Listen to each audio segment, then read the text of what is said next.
ये हमारे गमछी है तरह के शुभकामना समझ सही सबका के प्रणाम बा भाई के शुभकामना देखिए हम भूमिका हम ना बान हम ना दो चार गो हमरो सुनी बहुत सारे कलाकार बारे सबसे सुने के बाद हां जी भाई निशान के तो राखस गाना के काली भैया ए विकास भैया राखस गाना के काली भैया ए विकास भैया राखस गाना के काली भैया ए विकास भैया काली भैया ए विकास भैया बच्चे जनम दिन के भैया ए विकास भैया जनम दिन के भैया ए विकास भैया बच्चे जनम दिन के भैया ए विकास भैया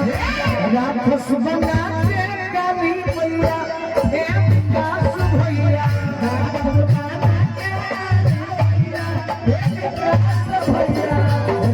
सजल रहो काजल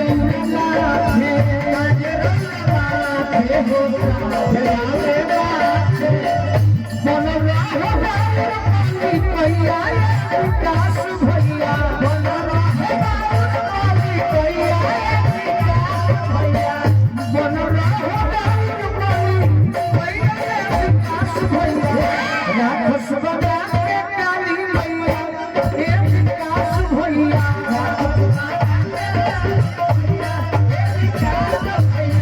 राखस बना के काली भैया ए विकास भैया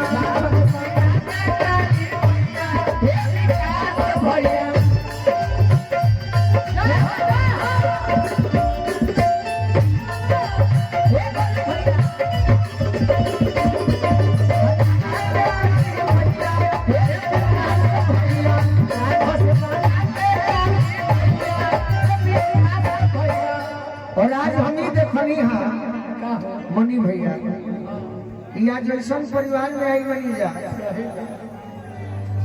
अरे की खुशी मनावे लोगवा आई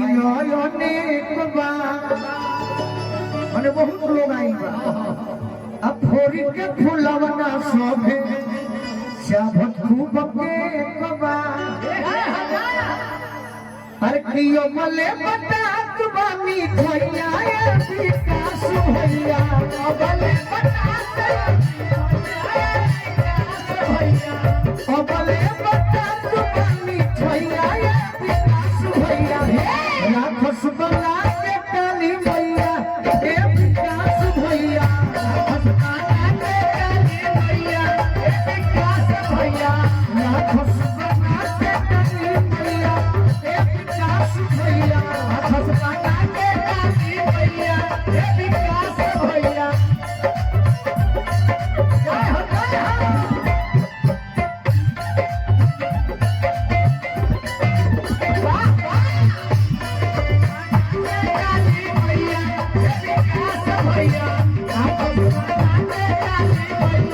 जय हो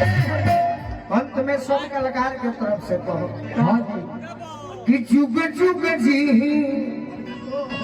खूब खुश रौरा रही रही रही असही अरे सोनू समदी लगोलू भले रही कही अरे आवे नहीं दुखा बोलैया विकास भैया आवे नहीं दुखा बोलैया विकास भैया आवे नहीं दुखा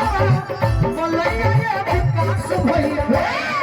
राखस बना के काली भैया विकास भैया राखस बना के भैया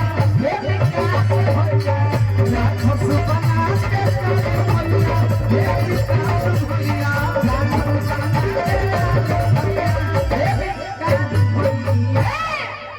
राखस बना के काली मैया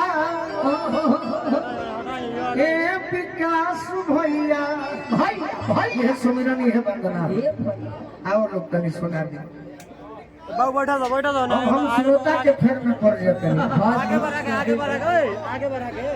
पब्लिक के फ्रेम में नहीं रहे श्रोता का फ्रेम में रहे अब श्रोताओं रे